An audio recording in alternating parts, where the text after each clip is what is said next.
11장부터 고관, 또 백성들의 포악, 거짓 선지자, 우상 숭배에 이러이러한 잘못이 있다. 이스라엘의 잘못을 지적하신 하나님은 15장에서 이스라엘을 포도나무와 같다 하시면서 이 포도나무 열매를 기대했는데 열매가 없다, 안타깝다, 불에 던질 수밖에 없다, 슬퍼하십니다. 16장에서부터 출산 후에 버려진 아이와 같았던 이스라엘을 하나님이 불쌍히 여기사 사랑으로 돌보심으로 아름다운 여인처럼 자라게 하셨고, 하나님을 섬기는 성전이 세워진 예루살렘이 하나님의 아내가 되었다. 지나온 역사를 비유적으로 설명하시지요. 광야 여정 가운데 하나님이 주시는 만나와 메추라기를 먹으면서 또 하나님께서 가나안 땅, 젖과 꿀이 흐르는 땅을 약속하셨건만 이스라엘 백성들이 눈에 보이는 지도자를 찾아서 모세가 잠시 보이지 않는다 하여서 그들의 마음의 평안함을 위해서, 그들의 마음에 뭔가 안정감을 찾기 위해서 금송아지를 만들고 우상숭배에 빠졌던 것처럼 하나님의 은혜와 사랑으로 아름다운 성읍, 예배하는 성읍, 거룩한 성읍이 되었던 예루살렘이 이 세상적인 그런 안정감을 얻고자 신랑 되시는 하나님을 배신해서 우상 숭배를 하고 예루살렘 성전 옆에다가 또 그들의 마음의 평안을 위해서 산당을 만들고 하나님께서 주신 것으로 헛되이 허탄한 것들을 예배하며 또 심지어 하나님이 주신 자녀를 제물로 바치는 일까지 일어났습니다. 그리고 하늘과 땅의 모든 권세를 가지신 하나님을 의지하면 충분한 것만, 그 하나님 말고 이 땅에 있는 눈에 보이는 강대국 애굽과 아수르를 의지합니다. 이 오늘 우리가 읽은 35절에서 52절까지 하나님은 예루살렘을 심판하시겠다 말씀하십니다. 첫 번째로 하나님 대신에 의지했었던, 하나님을 떠난 이 예루살렘이 의지했던 것으로부터 이 예루살렘이, 이스라엘 백성이 버림받게 하시겠다 이야기하십니다. 35절입니다. 거룩한 성읍 예루살렘을 음녀라고 부르시죠. 이어서 하나님 대신에 사랑했던 것들로부터 버림받고 미움을 받게 하시겠다고 하십니다. 36절에 이스라엘 백성과 또 예루살렘이 한 행위를 이렇게 알려주십니다.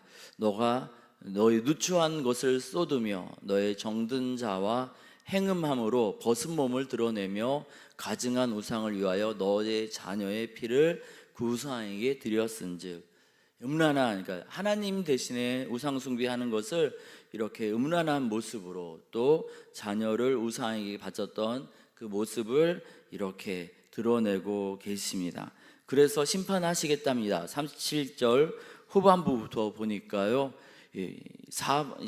모든 자를 모으되 사방에서부터 모아 너를 대적하게 하고, 사방에서부터 예루살렘과 이스라엘을 향한 대적들이 일어날 것이랍니다.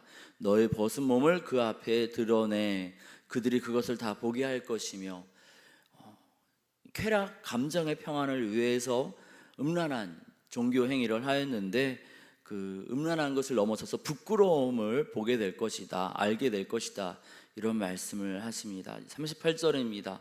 간음하고 사람의 피를 흘리는 여인을 심판한 같이 너를 심판하여 진노의 피와 질투의 피를 너에게 돌리고, 39절입니다.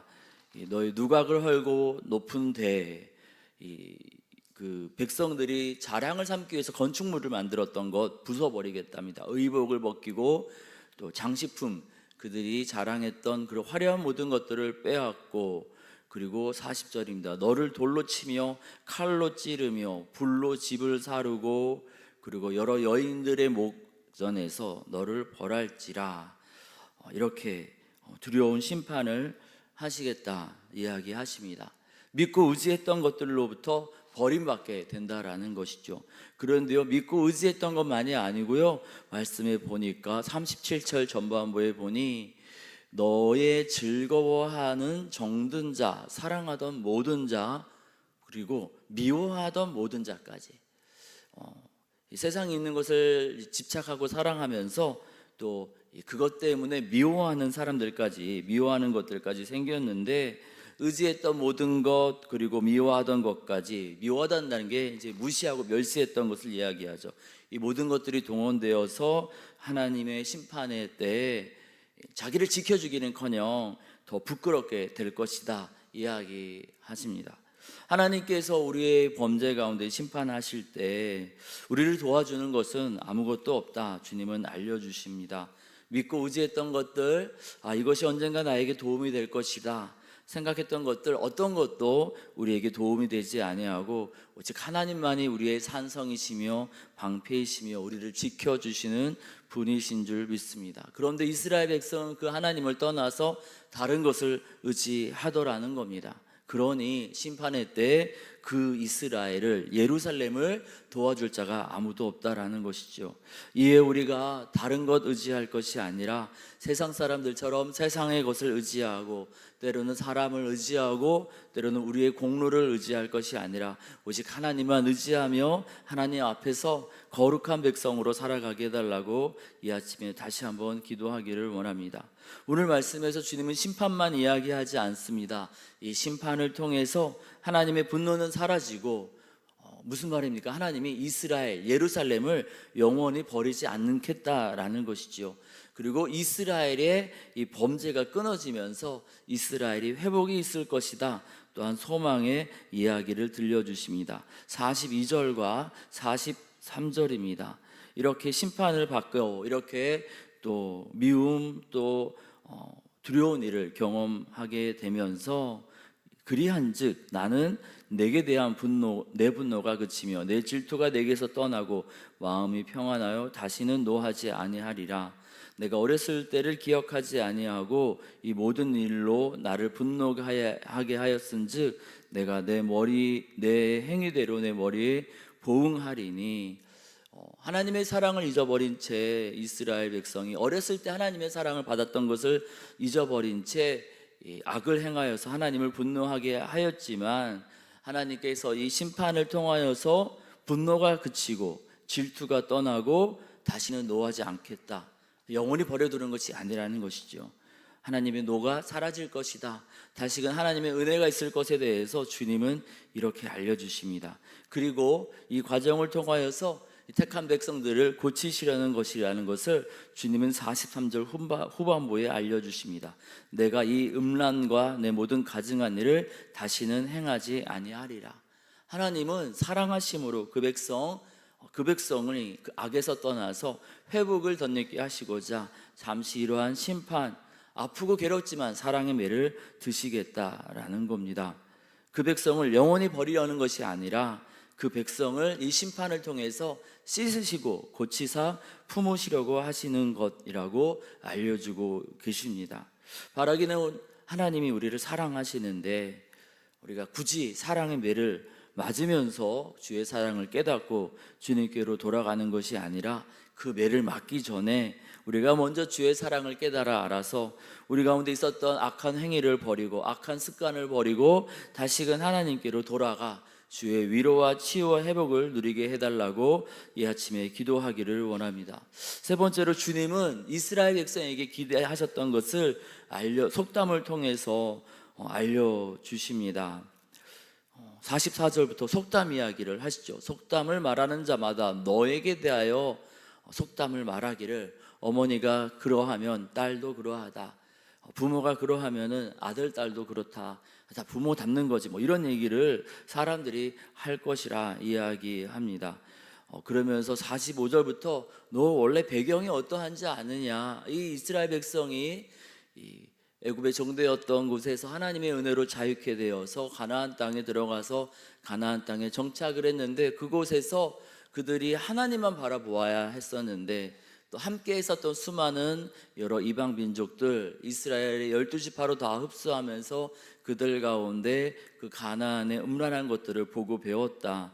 그래서 그들의 부모가 마치 이러한 가나안의 음란한 것들을 전수한 것처럼 그들에게 이러한 모습이 있었다라고 이야기하십니다. 그런데 이 결론은 그것들보다 더 악했다라는 거죠. 좀 낫기를, 좀 더 좋기를, 더 바람직한 아름다운 모습을 이스라엘이 보여주기를 바랬는데 그들은 더 나빴다, 안타깝다. 그래서 이렇게 주님은 말씀하십니다. 45절과 46절, 이스라엘이 싫어하고 부정하게 여겼던 가나안의 딸처럼 이스라엘이 그렇게 행동하였다. 그렇게 이제 주님 말씀하십니다. 45절부터 그런 얘기를 하시죠.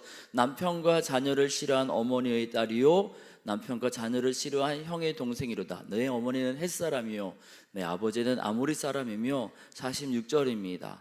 내 형은 딸들과 함께 내 왼쪽에 거주하는 사마리아요. 북이스라엘 수도이지요. 지금 이제 남유다를 향한 말씀이다 보니 내 아우는 그 딸들과 함께 오른쪽에 거주하는 소돔이라. 북이스라엘 먼저 망하였고 또 이제 소돔은 아주 오래전에 하나님께 심판을 받았는데 사실 그들과 별 다를 바 없고 그들의 그런 모습들을 보고 닮은 그런 남유다 예루살렘의 이 안타까운 모습을 주님께서 이렇게 말씀하시는 거죠.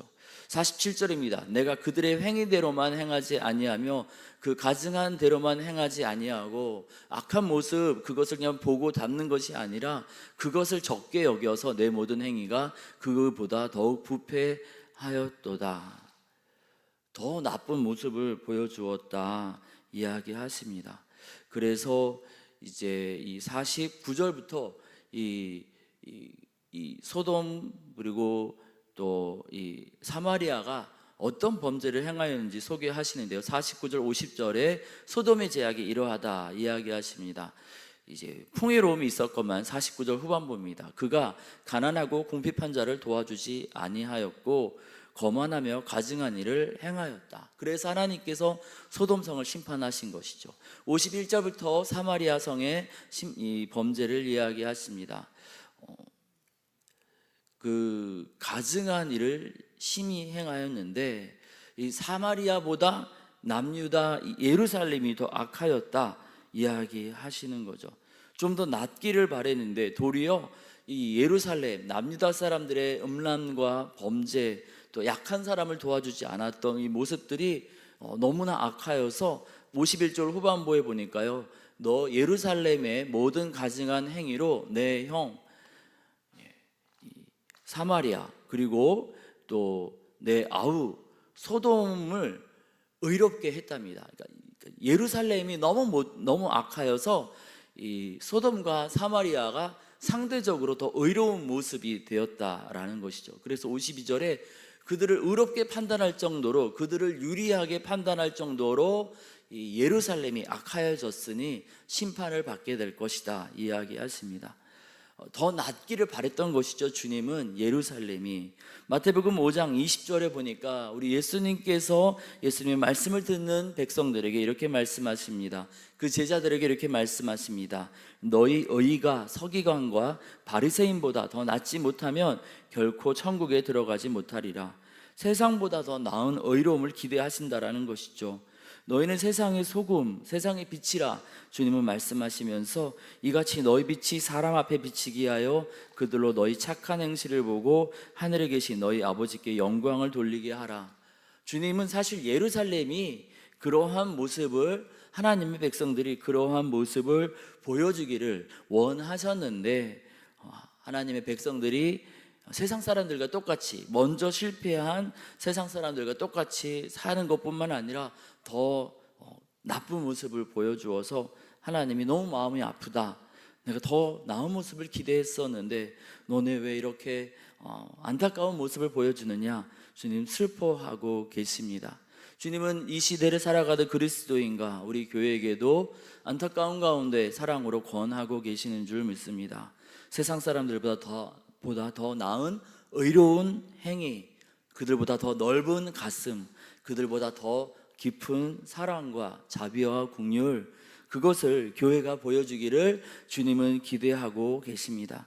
이에 우리가 주님의 그 간절한 바람과 사랑을 기억하면서 우리를 허물가지로 죽을 수밖에 없는 우리를 하나뿐인 아들을 내어주시면서 사랑으로 구원하신 그 하나님의 은혜를 기억하면서 세상을 담고 세상보다 더 악하여지는 것이 아니라 세상보다 더 나은 사랑과 의로움을 드러내는 주의 백성이 되게 해달라고 기도하며 나아가기를 원합니다. 주님은 오늘 우리가 읽은 말씀을 통하여서 이스라엘 또 예루살렘의 범죄로 인하여서 의지하던 것들로부터 버림받게 하겠다 하십니다. 이에 우리가 다른 것 말고 오직 하나님만 의지하기를 원합니다. 주님은 이 심판을 통해서 그 모든 죄악을 끊어버리기를 원하신다 이야기하십니다. 심판이 오기 전에, 매를 맞기 전에 돌이키는 우리 모두가 되기를 원합니다. 더 낫기를 바랬는데 안타깝다 말씀하시는 주님의 그 안타까움을 우리가 이 아침에 다시 한번 깨달으면서 우리의 모습이 세상보다 낫기를, 은혜와 구원을 얻은 백성답게 더 나은 의로움과 사랑과 자비와 긍휼을 베푸는 주의 백성 되게 해달라고 기도하며 나아가는 복된 아침이 되기를 원합니다.